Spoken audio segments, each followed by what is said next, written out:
Wala namang injury itong si JaVale McGee para bitawan pa ng Dallas at ipinasok naman si Markieff Morris para naman sa isang non-guaranteed contract.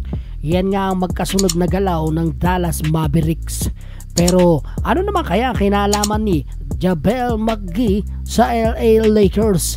Sa oras na ma-waive ang kontrata ng McGee sa Dallas, may mga bulong-bulungan kasi na baka daw pulutin siya ng Los Angeles Lakers. Tamang-tama, nangangailangan ng center ngayon ang Lakers at yan nga ang specialty ni JaVale McGee.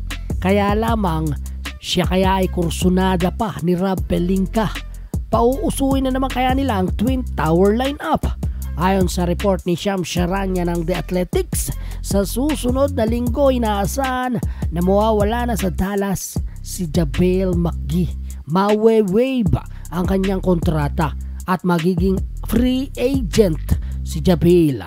Samantala mga kaboltok, ang Golden State Warriors ay nangangailangan din naman ng isang center bukod sa Lakers.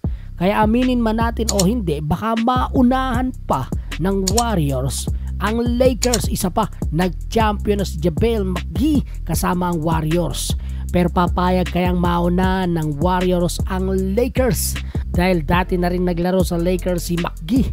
Gusto siya ng mga fans ng Lakers at swak na swak ang tambalan ni Larry Davis at bagay na bagay silang pagsamahin sa loob. Pero ang tanong, siya na nga kaya ang hinihintay ng LA Lakers? Yung mga idol, nagustuhan mo ba ang video natin for today? Kung gusto mo ng ganitong klase ng video, mag-subscribe ka na, hit the bell, select all para sa premyo ay kasama ka.